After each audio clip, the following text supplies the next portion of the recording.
Audio Jungle.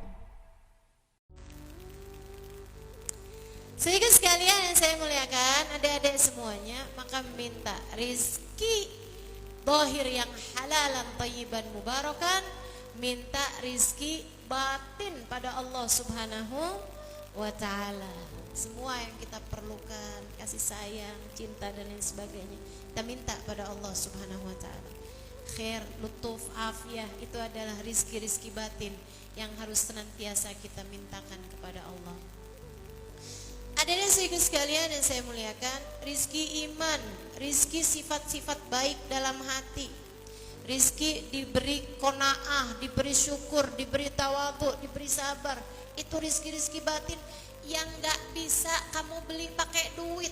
Kamu gak bisa tuh datang ke toko, ke apotik misalnya, saya minta dong vitamin untuk bikin saya lebih qanaah. Gak ada yang jual. Minta dong suplemen iman. Minta dong himmah ibadah. Gitu ya. Enggak ada yang jual, yang punya Allah. Allah yang bisa ngasih kepada kita. Rizki berupa akhlak mulia, ada banyak hal. Rizki berupa cinta kepada orang soleh. Rizki berupa dicintai orang-orang soleh. Waduh, itu dah nggak kebeli teman-teman saya sekalian. Gak kebeli. Kamu harus minta kepada yang punya. Siapa yang punya? Allah Subhanahu wa ta'ala.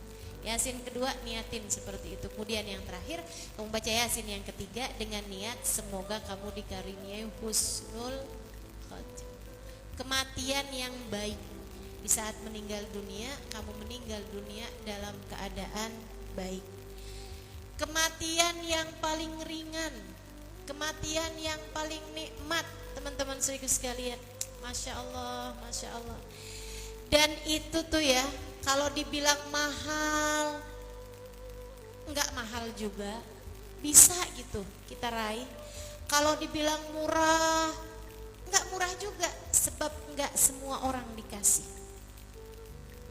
Kalau rezeki yang dohir-dohir tadi tuh malah banyak yang dikasih. Biar kata orang-orang dimurka sama Allah, orang-orang gak beriman sama Allah, banyak yang dikasih usaha yang halal gitu kan. Usahanya gede, jualan ini, jualan itu, besar gitu. Dia dikasih sama Allah rezeki-rezeki yang dohir seperti itu teman-teman. Akan tetapi kalau rezeki yang batin termasuk juga yang tadi saya sampaikan ya, kematian dalam husnul khatimah, hanya hamba-hamba tercinta di sisi Allah yang dikaruniakan. Maka kita benar-benar mesti minta sama Allah yang khusyuk, sebab yang bisa menetapkan iman Islam saat kematian kita datang hanyalah Allah Subhanahu wa taala. Yuthabbitullahu alladhina amanu bil qawli tsabit fil hayatid dunya wa fil akhirah. Hanya Allah lah yang menetapkan keimanan di hati hamba-hambanya, baik di dunia hingga sampai di akhirat.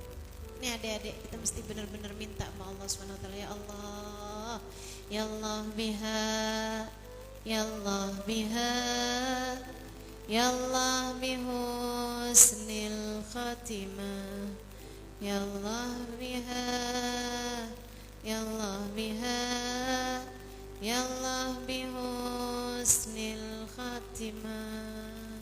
Harus benar-benar kita minta sama Allah. Ya Allah, kematian dalam keadaan yang baik-baik ya Allah, kematian yang indah-indah ya Allah. Sehingga sekalian yang saya muliakan, itu tadi yang saya bilang ya, kalau dibilang barang mahal, ya gak mahal juga sih. Nyatanya ada orang-orang di sekeliling saya yang dikasih kematian-kematian yang indah gitu. Ada tuh teman saya, dia pernah nanya sama saya, Ustazah, kalau meninggal dunia tuh malam hari Jumat gitu, malam Jumat bagus Ustazah. Bagus saya bilang. Orang tuh kalau meninggal, asalkan meninggal bawa iman, jatuhnya hari Jumat atau malam Jumat, dia aman dari azab kubur. Selamanya Ustazah? Iya selamanya. Oh. Kapan waktu lagi? Nanya lagi, Ustazah, kalau meninggal bulan Rabiul Awal bagus Ustazah? Saya bilang bagus. Nabi Muhammad tuh meninggalnya bulan Rabiul Awal, sebagaimana Nabi Muhammad juga wafat 9 Sebagaimana Nabi lahir Rabiul Awal, Nabi juga wafat di bulan Rabiul Awal. Makanya saya sering bilang, orang tuh kalau Rabiul Awal, peringatan-peringatan tentang Nabi Muhammad memang jatuhnya Rabiul Awal. Peringatan kelahiran Rabiul Awal, peringatan bi'tsah Rabiul Awal, peringatan wafat juga Rabiul Awal. Bikin haul Nabi Muhammad Rabiul Awal juga jatuhnya gitu.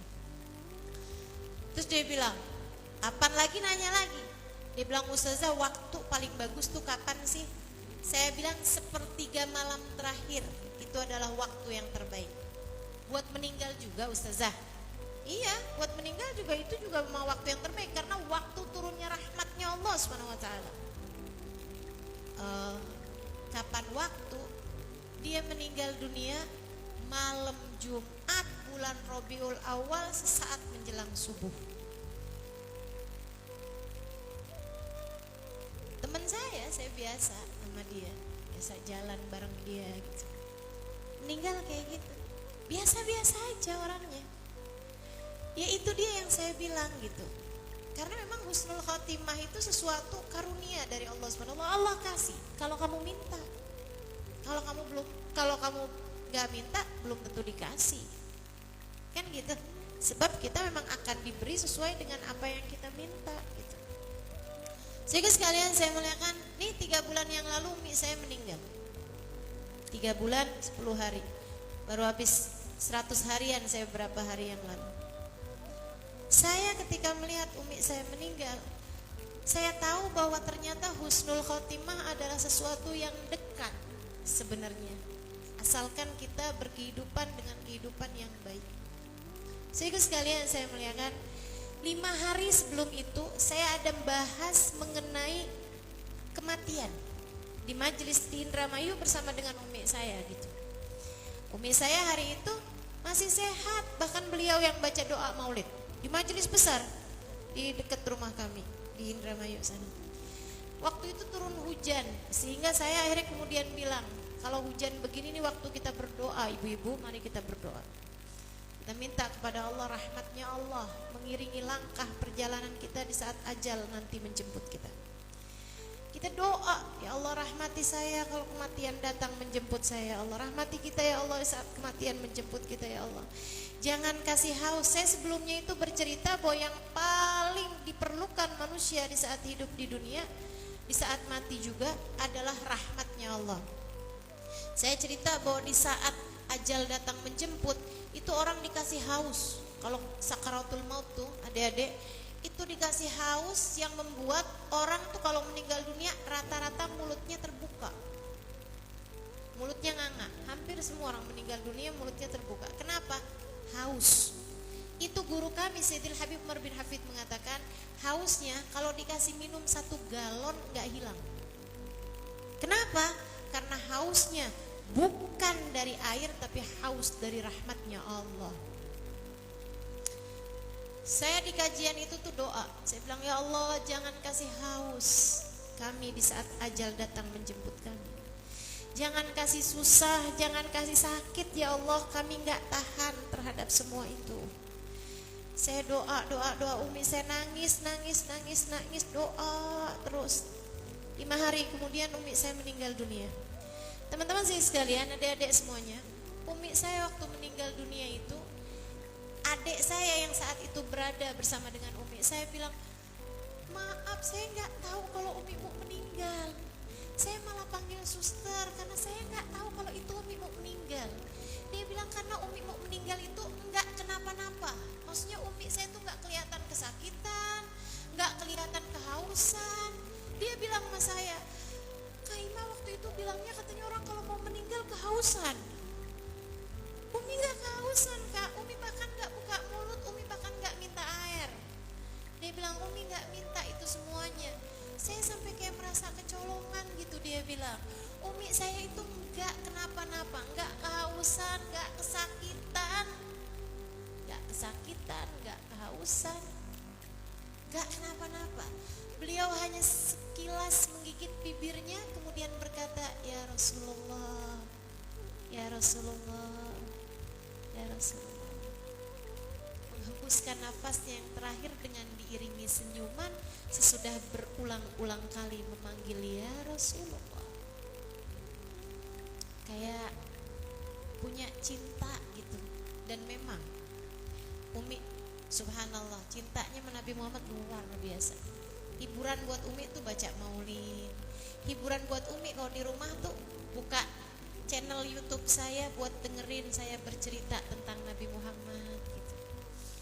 Buka YouTube dari ulama-ulama, ustadz-ustadz yang lain-lain juga dengerin, terutamanya tentang Nabi besar Muhammad SAW. Belakangan kayak 3 bulan sebelum kewafatan beliau, Umi saya suka bilang, Umi kangen sama Rasulullah, ya Allah, Umi pengen ketemu sama Rasulullah. Gitu. Kakak saya suka bilang gitu, Mi, ketemu sama Rasulullah mah boleh aja Mi, kan gak harus meninggal Mi. Kayak nada Umi tuh kayak mau meninggal aja gitu. Mi kangen sama Rasulullah, Mi pengen ketemu sama Rasulullah, kayak gitu. Subhanallah. Saat meninggal dunia, saya lagi di sini, lagi di Jakarta, saya lagi mimpin maulid, adik-adik. Saya lagi mimpin maulid, saya lagi qiyam, saya lagi doa, benar-benar ucap salam. Saya bilang, Rasulullah tolong liatin umi saya, tolong liatin umi saya. Dia adalah umatmu dan dia sangat mencintai. Subhanallah, adik-adik sekaligus sekalian, umi saya meninggal dunia dalam keadaan sangat mudah. Dan subhanallah, subhanallah, itu jenazahnya waktu dikuburin, adik-adik jalan dari pondok pesantren kami di Indramayu sana menuju ke pemakaman Habib Muhammad bin Abdurrahman Asgaf, kakeknya umi saya, itu jenazahnya lari. Sampai yang ngikutin tuh ikut lari-lari juga gitu. Saya baru tahu ada cerita jenazah lari tuh waktu saya ngeliat umi saya. Jenazahnya beneran lari, sampai kakak saya, abang saya tuh yang kepengen ikut nganterin di dalam kubur itu sampai harus ambil sepeda motor buat ngejar jenazah. Dibawanya tuh sampai lari-lari. Yang bawa jenazahnya dia bilang, kita tuh sampai kayak keduluan terus, kayak lagi dikejar-kejar gitu, subhanallah.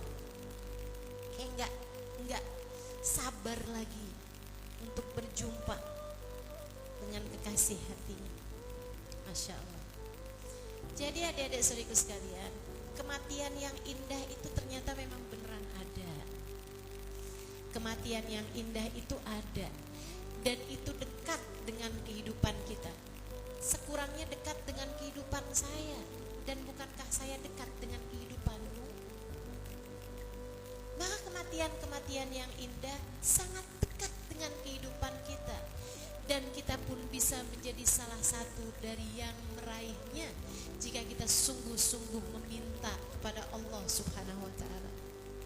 Yang serius minta kematian dalam husnul khotimah, dalam keadaan yang paling indah, dengan berbekal cinta kepada Allah, cinta kepada Nabi besar Muhammad sallallahu alaihi wasallam, cinta yang cukup untuk membuat kita berjumpa dengan Allah dalam keadaan Allah ridha, dengan cinta yang cukup untuk membuat kita berjumpa dengan Nabi besar Muhammad dalam keadaan Nabi Muhammad ridha kepada kita. Minta adik-adik, mumpung masih ada kesempatannya. Kalau kamu mintanya di saat ajal datang menjemput, belum tentu sempat. Kamu juga perlu minta buat orang tua kamu kematian yang paling indah. Insya Allah Allah ijabah kok kalau kita minta. Allah kan zat yang maha baik, kalau kita minta dikasih. Allah zat yang maha dermawan, kalau kita minta dikasih. Maka biar gak nyesel nanti di saat malam nisfu Sya'ban yang serius, baca yasinnya yang serius, doanya yang serius, yasin yang ketiga, niat minta sama Allah SWT, dikaruniai kematian dalam husnul khotimah. Amin ya rabbal alamin. Begitu kan ya? Ustazah dari sekarang amat minta husnul khotimah. Nah kan kita umur gak tahu deh. Betul gak? Gak tahu kita nih sama umur. Bener-bener asli gak tahu. Ya Allah, ya Allah. Nih di keluarga kita aja pasti ada orang-orang yang meninggal muda. Betul gak? Di antara teman-teman kita aja ada yang meninggal pada muda-muda. Kamu kalau gak percaya pergi dah ke rumah sakit. Yang masih kecil meninggal, yang bayi meninggal, umur belia meninggal 9 tahun, 10 tahun, 12 tahun, 15 tahun, 17 tahun, udah mau nikah kurang berapa hari meninggal, ada. ada, Masya Allah, Masya Allah, Masya Allah. Makanya kita perlu cuman minta sama Allah SWT, semoga apabila datang ajal menjemput kita, kita dimatikan dalam keadaan yang paling indah. Imannya indah, takwanya indah, gak bawa dosa, indah tuh kan? Ya, bawa cinta kepada Nabi Muhammad, bawa dicintai sama orang-orang soleh, para wali-wali sayang sama kita. Oh, udah indah banget itu. Meninggalnya disambut hamba-hamba tercinta di sisi Allah SWT. Mudah-mudahan Allah sampaikan kita kepada kemuliaan kematian, insya Allah. Amin ya rabbal alamin. Hal terakhir yang mau saya sampaikan kepada adik-adik saudaraku sekalian, sebelum masuk bulan Ramadan, sering-seringlah minta maaf biar masuk bulan Ramadan kamu gak punya dosa kepada sesama umat manusia yang masih pada punya orang tua yang serius, ya. Minta maaf sama orang tuanya sebelum masuk bulan Ramadan. Belum masuk bulan Ramadan. Karena salah satu dari orang yang puasanya gak diterima sama Allah adalah anak yang durhaka sama orang tua. Buat para istri, sebelum masuk bulan suci Ramadan minta maaf yang serius sama suaminya. Atau adik-adik bisa bilangin mamahnya, "Mah, kata ustazah mah, sebelum bulan Ramadan minta maaf mah sama ayah, sama papa," misalnya gitu kan. Minta maaf sama abah gitu. Karena memang istri yang tidak diridhoi oleh suaminya itu bulan Ramadan biar kata puasa, lapar, walaupun traweh panjang, susah diterimanya kalau dia tidak mendapatkan keridhaan dari suami, gitu ya. Termasuk juga ikhwan mutasariman, arba mahrum min rahmat Ramadan. 4 kelompok orang ini terhalang dari rahmatnya Allah di bulan Ramadan. Salah satunya adalah ikhwan mutasariman. Ikhwan mutasariman adalah orang yang sedang bertikai, orang yang lagi musuhan, gak akuran. Itu adik-adik saudaraku sekalian, puasanya gak diterima sama Allah SWT. Jadi kamu lagi musuhan sama siapa nih, lagi bertengkar sama siapa gitu ya, lagi gak akuran sama siapa, nah itu periksa lagi. Sebelum masuk bulan suci Ramadan harus udah ada rasa saling maaf-memaafkan agar Ramadan layak diterima sama Allah. Makanya menurut saya tuh kayak mohon maaf lahir dan batin selain daripada hari lebaran juga diperlukan sebelum Ramadan ini malahan. Mestinya tuh pantas-pantasnya selain daripada nanti lebaran juga nggak apa-apa juga ya, mohon maaf lahir batin gitu kan. Permintaan maaf pada orang-orang seharusnya lebih penting justru sebelum puasa, karena terkait sama diterima atau tidaknya puasa Ramadan kita. Mudah-mudahan Allah SWT jadikan semua orang yang pernah kita berbuat salah padanya memaafkan kita insya Allah, sehingga tidak ada halangan-halangan bagi kita untuk puasa kita diterima, ibadah kita diterima selama bulan Ramadan nanti. Mari jemput Ramadan yang akan segera kita jelang dengan hati yang suci, dengan pikiran yang jernih, dan dengan hati yang penuh dengan cinta. Insya Rabbana dhalamna anfusana wa illam taghfir lana wa tarhamna lanakunanna minal khasirin. Rabbana atina fid dunya hasanah fil akhirati hasanah wa qina adzabannar. Bi fadli subhana rabbika rabbil izzati amma yasifun. Wassalamun alal mursalin walhamdulillahi rabbil alamin. Bisirril Fatihah.